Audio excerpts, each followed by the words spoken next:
Hello dear student and welcome to my channel virtual study.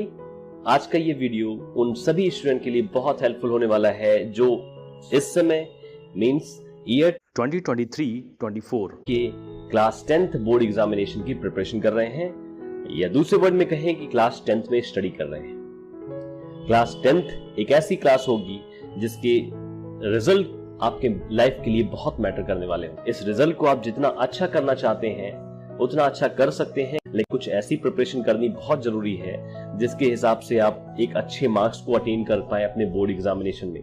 Board examination की preparation ये समझिए कि आपके क्लासमेट, आपके ऑल ओवर जितने भी सीबीएसई बोर्ड के स्टूडेंट हैं वो सभी कर रहे हैं, पर आप में क्या खास होगा, आप कैसे उस चीज को प्रिपेयर कर रहे हैं, ये इंपॉर्टेंट रखता है आपके रिजल्ट के पॉइंट ऑफ व्यू को लेकर। कितना अच्छा आप कर सकते हैं, ये सारी चीजें आपकी हार्डवर्क पे डिपेंड कर रही है। और इवनली उसे हार्डवर्क ना बोल के अगर मैं स्मार्ट वर्क बोलूं तो वो ज्यादा बेटर होगा। हार्डवर्क आप कर रहे हैं, but sometime your hard work is not sufficient to get your good result. There must be the work which is very smart. आप हार्ड वर्क करें लेकिन स्मार्ट तरीके से करें, जिससे आपका रिजल्ट जो है वो इनहेंस हो पाए, आपका जो रिजल्ट है वो बहुत अच्छा आ पाए। इस वीडियो में एक बहुत अच्छे पॉइंट को एक्सप्लेन करने का मेरा मन कर रहा था, इस वजह से मैंने ये वीडियो को प्रिपेयर किया।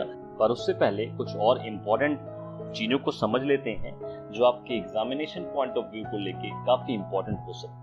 जो आप प्रिपरेशन कर रहे हैं इसमें सबसे पहला पॉइंट ध्यान रखिए कि आप अपनी प्रिपरेशन को सबसे बेसिक बुक को कंसीडर करके करें, और वो बेसिक बुक काउंट करें एनसीईआरटी।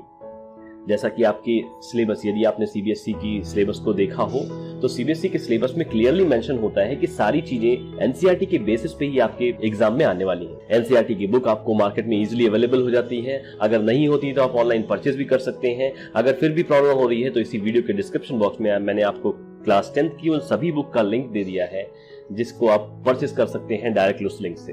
अब एक पार्ट तो आपने कंप्लीट कर लिया एनसीईआरटी का, देन उसके बाद व्हाट नेक्स्ट। दूसरा स्टेप समझने की कोशिश करिएगा कि आपके पास मार्केट में बहुत सारी बुक्स ऐसी अवेलेबल होंगी जिसको आप as a reference book use कर सकते हैं, अपनी स्टडी को और थोड़ा सा इंक्रीज कर सकते हैं, अपने प्रैक्टिस को और इंक्रीज कर सकते हैं।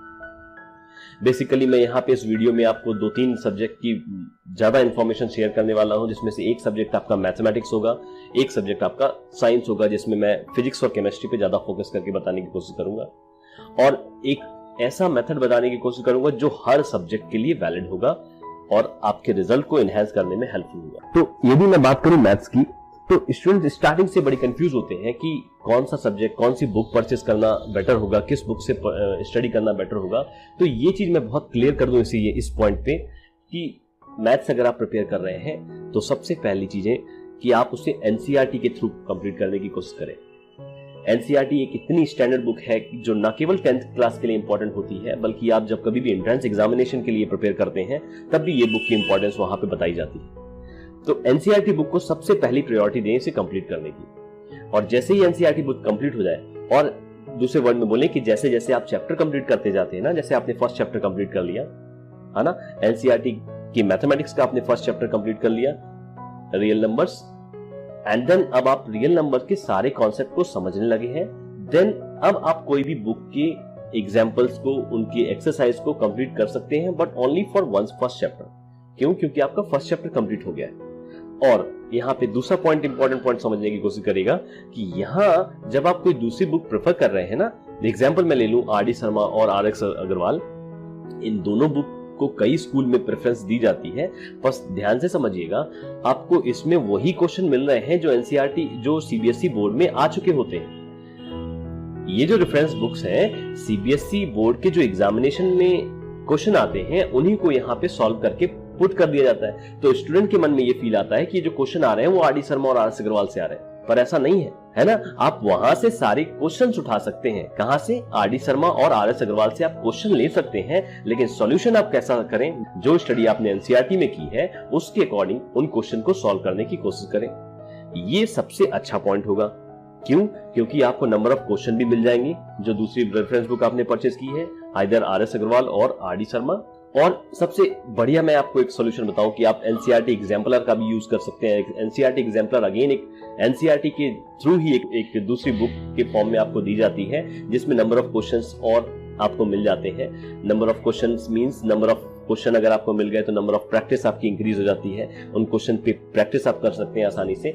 तो आप देखिए 3 बुक आपके पास आ गई, कौन कौन सी, एक एनसीईआरटी एग्जाम्पलर, एक आर.डी. शर्मा, एक आर.एस. अग्रवाल, और सबसे फर्स्ट प्रेफरेंस आपका एनसीईआरटी का।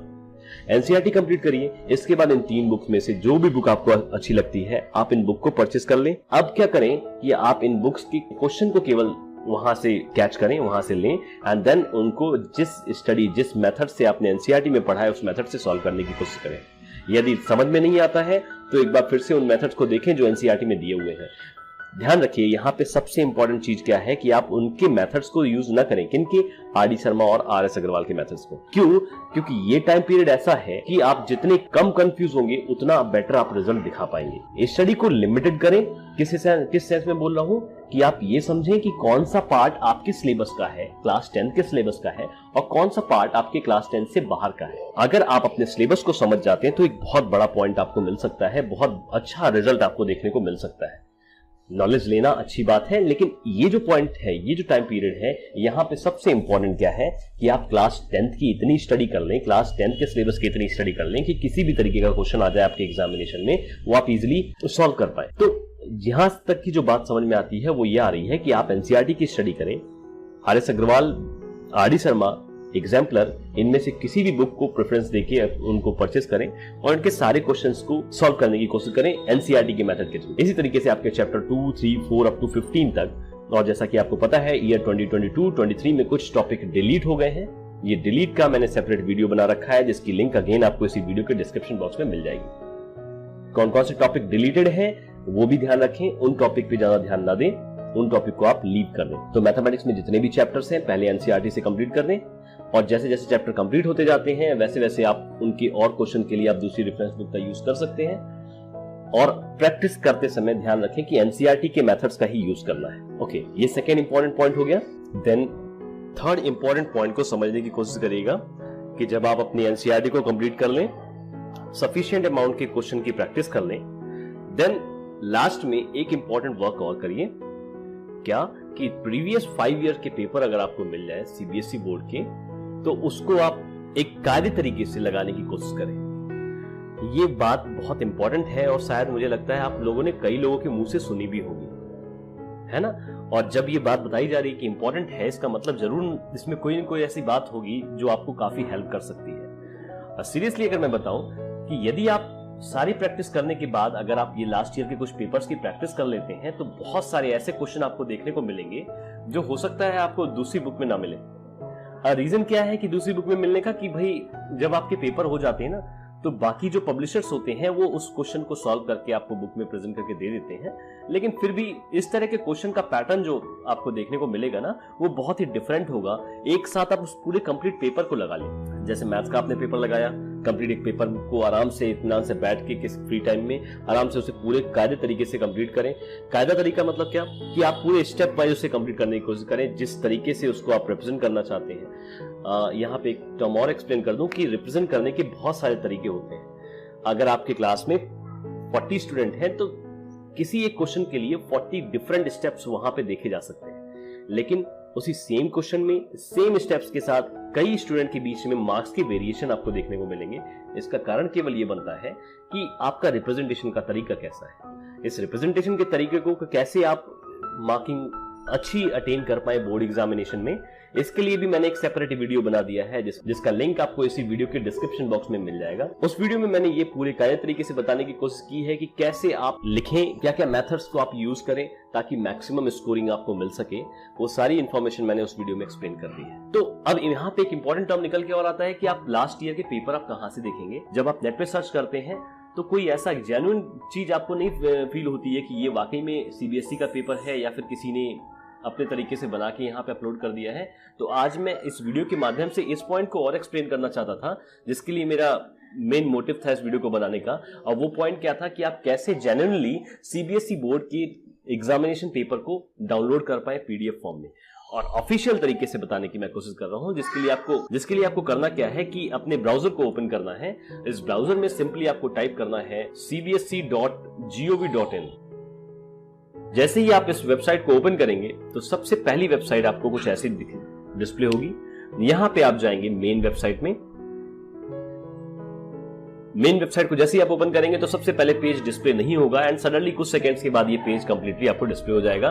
ध्यान रखिएगा, ये जेन्युइन तरीका बता रहा हूं जहां पे आप पूरी तरीके से बिलीव कर सकते हैं कि ये जो पेपर है वो बोर्ड की तरफ से अपलोड कर दिए गए हैं इन्हीं की ऑफिशियल वेबसाइट पे। तो ये जो मेथड है इससे आपको जो पेपर मिलेगा वो उस पर आप टोटली बिलीव कर सकते हैं। इसको आप स्क्रॉल करके नीचे पहुंचेंगे तो देखिएगा एक ऑप्शन आपको मिलेगा बोर्ड एग्जामिनेशन का। ध्यान से देखिए, ये वाला बोर्ड एग्जामिनेशन, ये बोर्ड एग्जामिनेशन का जो पॉइंट है यहाँ पे आपको देखने को मिलेगा प्रीवियस ईयर क्वेश्चन पेपर।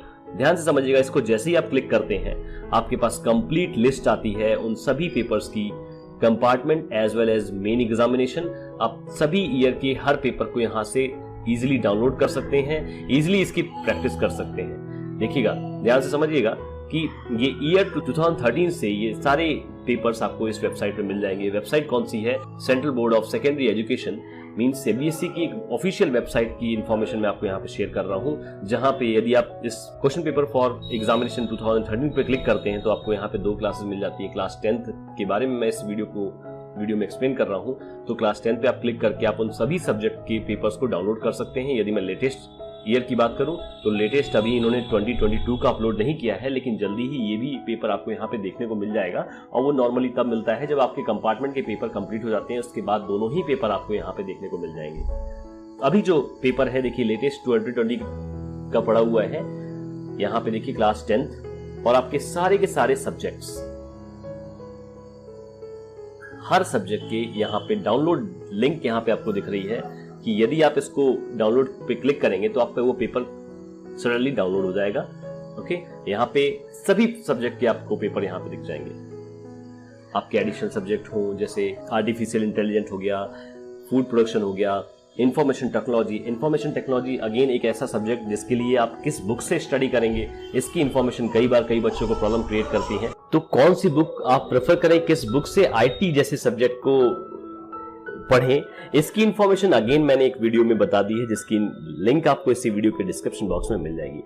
मुझे लग रहा है कि ये वीडियो काफी बड़ा हो गया, लेकिन काफी इंफॉर्मेटिव वीडियो बनाने की मैंने कोशिश की है और यहाँ से आपको जो चीज निकल के आ रही है वो एकदम क्लियर 3 पॉइंट के फॉर्म में आपको निकल के आ रही है कि सबसे पहले अपने जो प्रिपरेशन कर रहे हैं 10th as well as 12th की भी अगर मैं बात करूं तो सेम पैटर्न को फॉलो कर सकते हैं कि 10th क्लास में या 12th क्लास में सबसे पहले प्रायोरिटी दें एनसीईआरटी को कंप्लीट करने की।